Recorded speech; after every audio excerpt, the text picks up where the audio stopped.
Bonjour, nous allons voir dans cette vidéo comment fonctionne le domaine Link Resolver Usage. Link Resolver Usage, c'est le domaine qui rend compte de l'activité du résolveur de lien. Un résolveur de lien, pour revenir un petit peu à la base, c'est un outil qui permet de fournir un accès vers le texte intégral d'une ressource, à condition bien sûr que l'établissement ait un abonnement pour la ressource en question. Un résolveur de lien fonctionne dans le contexte suivant. L'usager consulte un catalogue, une base de données bibliographiques qui sont des sources dites OpenURL, c'est-à-dire des sources dans lesquelles le résolveur de lien est intégré et des sources qui sont en capacité d'envoyer une URL avec des métadonnées vers ce résolveur de lien.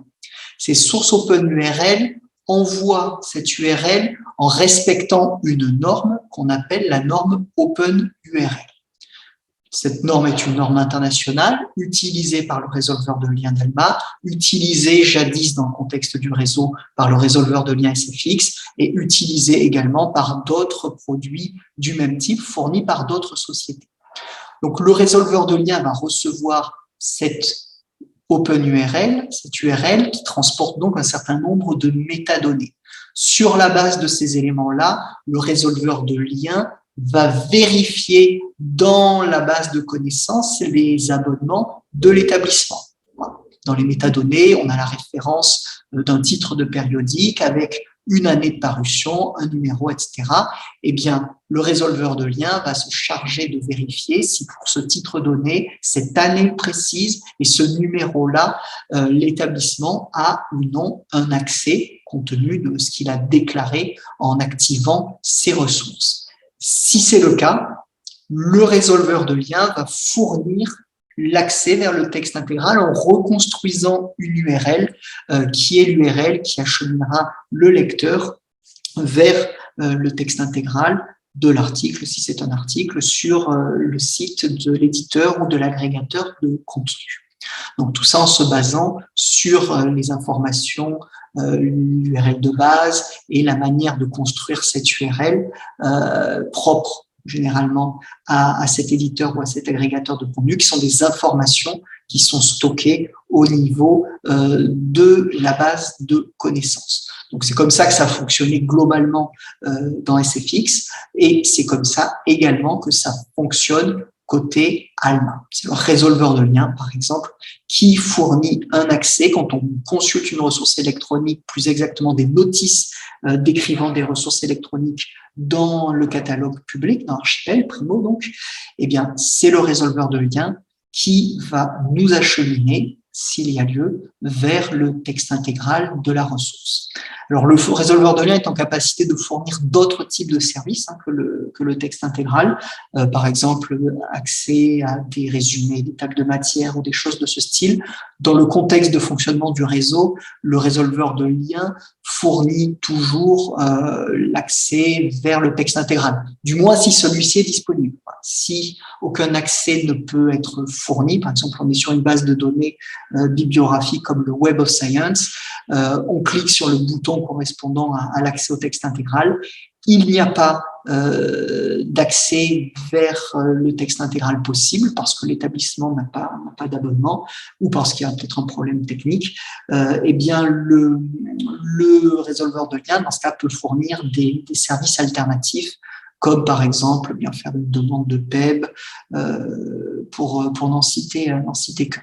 Enfin, en règle générale, quand l'accès est possible, donc on a un accès direct au texte intégral, et quand il n'est pas possible, c'est là qu'on va avoir des propositions alternatives formulées par notre résolveur de lien.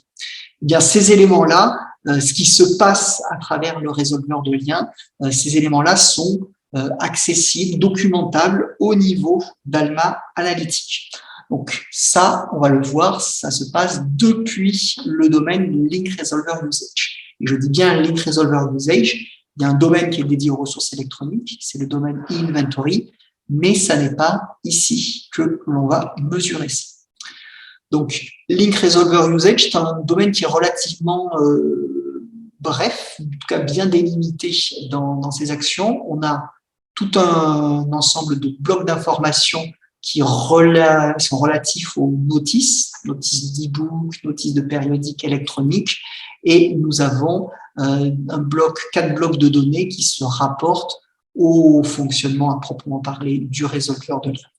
Donc, si on ouvre le premier, comme on en a pris l'habitude, dans les autres domaines, on voit qu'on a des outils de mesure, le nombre de requêtes qui sont adressées à notre résolveur de lien, le nombre de requêtes pour lesquelles il y a un clic, le nombre de requêtes pour lesquelles aucun service n'a pu être proposé, et ainsi de suite. On voit en plus de ces indicateurs de nombre, de dénombrement, que nous avons aussi des pourcentages qui sont calculés. Le pourcentage de clics suite à une demande, le pourcentage de demandes sans service, pour lesquelles il n'y a pas de service qui a été proposé. Donc ça, voilà, ce sont des outils de mesure de base, et on va contextualiser ça avec quelques exemples de rapports.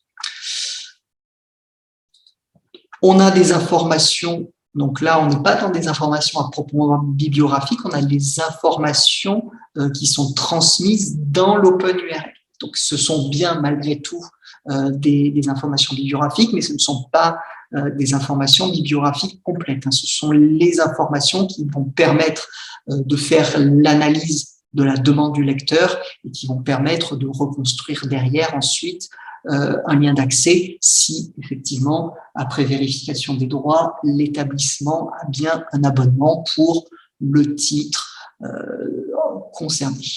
Donc, on voit des informations de base, l'auteur, le titre, des identifiants standardisés, ISBN, ISSN, IISSN, qui servent précisément à la reconstruction, enfin à l'analyse de la requête. Et on voit ensuite le niveau de service. Donc là, ce sont les informations de service. Donc encore une fois, dans le contexte du réseau, on est sur des types de services de type texte intégral, mais on voit après que c'est déterminé, par exemple, est-ce que ça donne lieu ou pas à un clic. Ça sont des informations importantes pour voir, parce qu'on peut très bien se contenter d'avoir le service qui est affiché. Quand on fait une recherche dans le catalogue Primo, on a les liens d'accès qui sont fournis, mais ça ne débouche pas nécessairement, cette consultation de l'affichage détaillé de la notice, ça ne débouche pas nécessairement sur un clic vers la ressource. Donc ça, ce sont des éléments qui permettent d'évaluer et peut-être en quelque sorte de mesurer la performance, le niveau de performance de notre catalogue, combien de consultations, quelle est la part des consultations, en quelque sorte, qui vont déboucher sur une consultation du texte intégral. Voilà, je le caricature pour le rendre compréhensible, mais ce sont des éléments d'analyse de ce type qu'on peut obtenir à cet endroit. Plus, après, de manière plus classique, des éléments de date, pour évidemment pouvoir travailler sur des périmètres chronologiques précis. Donc ça, après, ensuite, comme on en a l'habitude, voilà, la date, jour, mois, année, puis la déclinaison, année, trimestre, etc., etc. Alors, on peut, par exemple, à titre d'illustration, on peut, par exemple, s'intéresser aux titres de journaux ou de livres qui ont donné lieu au plus grand nombre de requêtes OpenURL. Alors, on va regarder comment on va faire. En l'occurrence, on va prendre déjà des indicateurs de mesure. Le nombre de requêtes et le nombre de requêtes ayant donné lieu à un clic. On va afficher des informations relatives à nos titres. Donc là, on va les prendre dans les informations qui sont embarquées dans l'OpenURL. Si on s'intéresse à des périodiques, on va prendre l'ISSN électronique, et pour rendre les choses un peu claires, on va rajouter le titre. Alors, on voit une information qui est intéressante dans le contexte de notre fonctionnement de réseau. C'est une information relative au groupe d'inventaire. Le groupe d'inventaire, c'est l'établissement. On est dans un contexte un peu particulier où il y a un seul ALMA avec un groupe d'inventaire correspondant à chaque établissement. Les ressources dans le réseau sont configurées, activées pour un groupe d'inventaire à chaque fois, et la même ressource, si elle est souscrite en abonnement par plusieurs établissements, eh bien, elle est activée autant de fois, et à chaque fois, elle est activée pour un groupe d'inventaire spécifique. Eh bien, au niveau du résolveur de liens, on a la même chose, c'est-à-dire que nous avons autant de résolveurs de liens qu'il y a d'établissements. Donc, si on rajoute cet élément-là, soit en termes d'affichage ou au niveau du filtre, on va pouvoir travailler plus spécifiquement sur des données d'usage circonscrites à un établissement. Donc ça, c'est pas inintéressant du tout. Alors là, on va travailler directement sur une base un petit peu plus importante. Et je vais rajouter par contre dans les informations bibliographiques, donc quelque chose qui n'est pas dans l'OpenURL puisque c'est spécifique à Alma, hein, l'identifiant MMS, ça ne peut pas être dans une norme internationale, hein, puisque norme internationale, elle est neutre du point de vue purement logiciel. Donc, si je veux après faire des recherches plus faciles au niveau de l'identifiant MMS, là, il va falloir que j'aille chercher cette information directement dans le bloc des données bibliographiques. Alors, on va filtrer la requête on pourrait la filtrer par date. Là, je vais la filtrer pour limiter le nombre de résultats affichés. Il ne s'agit pas d'avoir pléthore de résultats, surtout que plus on raisonne sur une base large, plus le temps de réponse va être long. Donc, on va mettre les 100 premiers titres les plus demandés, en quelque sorte, en tout cas ceux qui ont donné lieu au plus grand nombre de requêtes OpenURL, que ces requêtes aient été envoyées depuis Primo, depuis la source OpenURL Primo, ou qu'elle l'ait été depuis des sources OpenURL de type base de données bibliographique, comme le Web of Science que je citais précédemment. Alors, bon, théoriquement, ici, on devrait avoir que des journaux. Enfin, en tout cas, on souhaite plus exactement d'avoir que des journaux, puisqu'on a demandé d'afficher l'ISSN. Mais si je ne filtre pas pour indiquer au système que ce qu'il me faut, ce sont des journaux, il va me renvoyer potentiellement aussi des livres électroniques. Simplement, ces deux colonnes-là seront vides. Donc là, je suis dans l'optique de travailler plus particulièrement sur des périodiques, et je vais filtrer sur le material type, donc le type de matériel, qui est aussi donc un élément embarqué dans notre OpenURL. Alors, on voit que ce n'est pas les mêmes types de matériel qu'on peut rencontrer dans les notices, qu'on peut rencontrer dans les portfolios électroniques. Hein, c'est beaucoup plus succinct. Mais encore une fois, ça correspond à une norme internationale. Donc souvent, les normes internationales correspondent aux plus petits dénominateurs communs. Ça s'explique tout à fait. Donc on fait ça, et parce que je sais que par expérience, il arrive qu'il n'y ait pas de titre. Donc là, le titre n'est pas transporté parce que c'est une donnée qui est facultative. Donc toutes les bases OpenURL ne sont pas forcément en capacité de passer le titre dans la requête OpenURL. Donc, je sais par expérience que si j'exécute le rapport, je vais avoir une ligne correspondant à une absence de titre, au moins plusieurs lignes même correspondant à des absences de titre. Donc, je vais éviter ça. Je vais mettre directement n'est pas nul. Là, c'est un peu par maniaquerie, mais en soi, ça s'explique tout à fait. Donc, on va exécuter la requête en espérant que ça ne prenne pas trop de temps. Alors, sachant que les temps de réponse sont souvent un petit peu plus longs pour l'analyse des données de ressources électroniques, le périmètre est très large, hein, puisque une même ressource est activée par X fois, donc pour les X établissements qui ont un abonnement, on est sur un périmètre souvent assez large. Donc, on va laisser tourner le système. Voilà. Il a fini de tourner, et je vais trier pour avoir les titres, on peut avoir les titres qui ont donné lieu au plus grand nombre de requêtes et on voit ici ce qui sort en tête comme titre de périodique en volume de requêtes. Donc après, on voit qu'il y a une déperdition en quelque sorte, puisque toutes les requêtes ne donnent pas lieu forcément à un clic.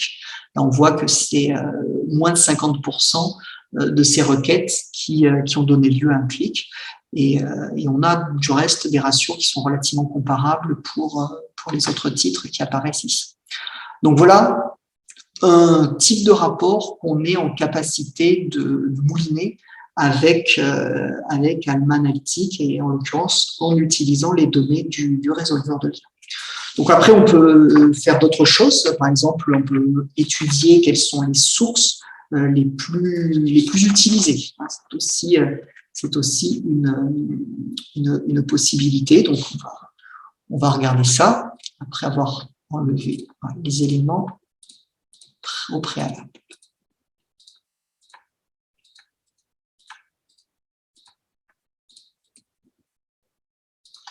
Donc, notre source, nous l'avons dans les informations de détails, de contexte de l'OpenURL.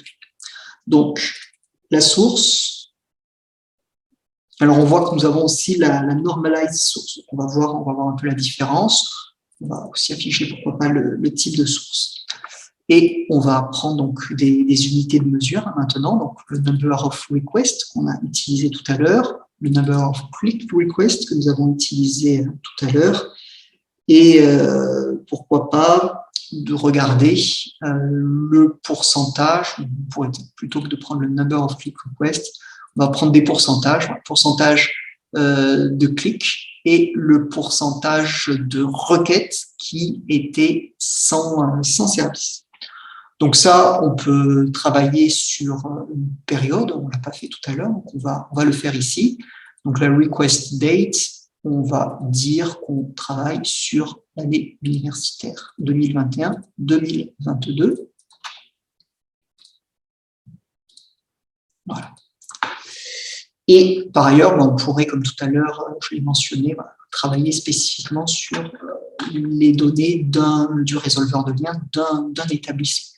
Bon, là, on va faire ça au global, parce que souvent, les problématiques sont les mêmes. Par exemple, si on travaille, on cherche à identifier les sources pour lesquelles on a des résultats, un pourcentage d'absence de service important. Bon, généralement, que ce soit les données du résolveur de lien de Toulouse 1, les données du résolveur de Toulouse 2, c'est les mêmes sources qui vont être identifiées comme problématiques de ce point de vue. Donc, c'est pas forcément très intéressant de se baser là-dessus. Donc, ça dépend vraiment de ce qu'on veut faire. Évidemment, si vous voulez travailler sur les ressources les plus fréquemment ou les titres les plus fréquemment consultés en quelque sorte dans mon établissement, donc là, comme on l'a fait tout à l'heure, là, il aurait été évidemment beaucoup plus utile de filtrer en basant les résultats sur le groupe d'inventaire. Encore une fois, ce n'est pas ce qu'on a fait. Donc, on va attendre que le système ait fini de tourner. Alors, on a eu le temps de faire une petite pause pendant que Alma Analytic tournait. On a nos résultats. Bon, là, c'est un petit peu en vrac, l'organisation des données. On va bouger ça pour que ce soit le plus clair possible. Voilà. On va bouger ça pour que ce soit le plus clair possible et surtout le plus compréhensible. Donc, le type de source, on voit ici Primo Central, on voit Google Scholar derrière, on va développer. Donc ça, c'est les grandes catégories. Primo Central, Leganto, qui est un outil satellite d'Alma, Elsevier, etc. Donc, le type de source est associé à des sources de données. Voilà, ces sources de données, donc source et normalized source, on va retomber sur nos pas, ce sont les mêmes choses. Là, la source OpenURL, c'est le catalogue. Quand c'est marqué Primo Central, la source OpenURL, c'est le catalogue. Par contre, derrière cette source qu'est le catalogue, on a des sources de données différentes. On a des sources de données différentes puisque nous avons ici, quand on va dans un niveau de finesse plus important, bien on a la provenance en quelque sorte de nos notices. Donc 33 tools Alma, 33 tools marque Alma sont des notices qui viennent d'Alma. 33 tools Alma sont des notices Unimark, donc notices Unimark d'e-book en l'occurrence. 33 tools marque Alma, ce sont des notices de ressources électroniques en marque 21, donc tout ce qui vient de la community zone pour aller vite. Les choses vont bouger par rapport à dans quelques semaines, quelques mois par rapport à ce que je dis, mais sur la période passée, c'est comme ça que ça fonctionnait. Et ensuite, voilà, ProQuest, Crossref, Al, Kern, etc., Percé. Bien, tout ça, ce sont des données qui viennent, ce sont des données issues de CDI, ce sont des données CDI. Donc, c'est pas la source Alma. Ce sont les données CDI, mais simplement c'est agrégé au type de source OpenURL catalogue public en quelque sorte.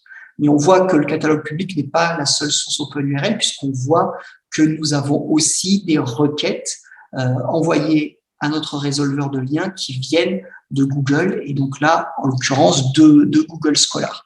Donc il faut se rappeler qu'il est possible dans Google Scholar de définir, de configurer un résolveur de liens, en l'occurrence le résolveur de liens de sa bibliothèque.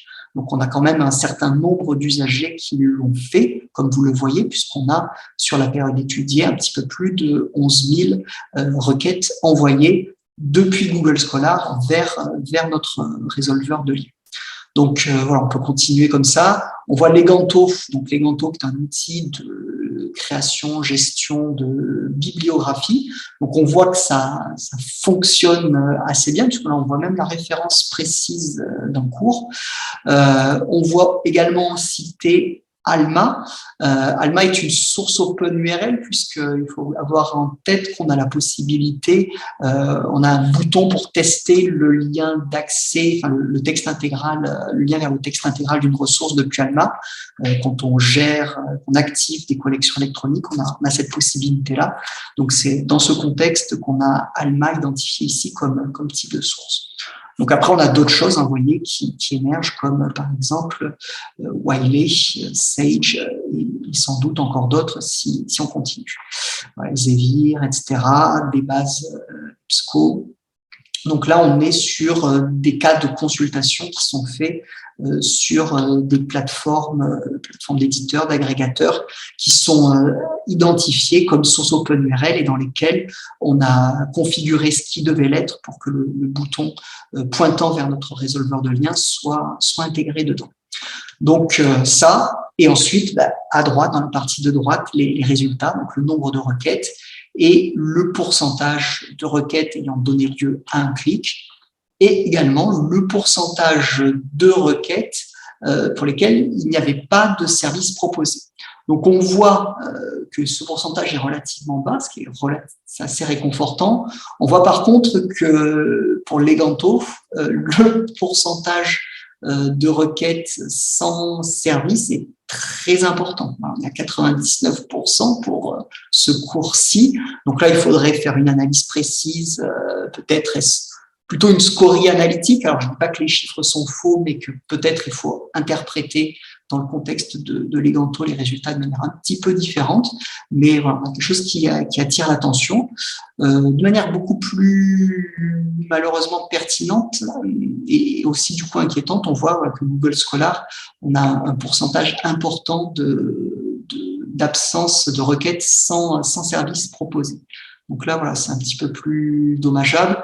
Et on voit aussi que c'est le cas pour une des bases EBSCO, il y en a d'autres, mais on voit que pour cette base EBSCO, le pourcentage est également assez important, de même du reste que pour le Web of Science. Donc c'est vraiment un outil, ce domaine Link Resolver Usage, c'est un outil aussi de monitoring pour évaluer, identifier plus exactement les ressources, plus exactement les sources OpenURL qui posent un problème pour lesquels on sait en fait qu'on a régulièrement une absence d'accès au texte intégral en bout de course.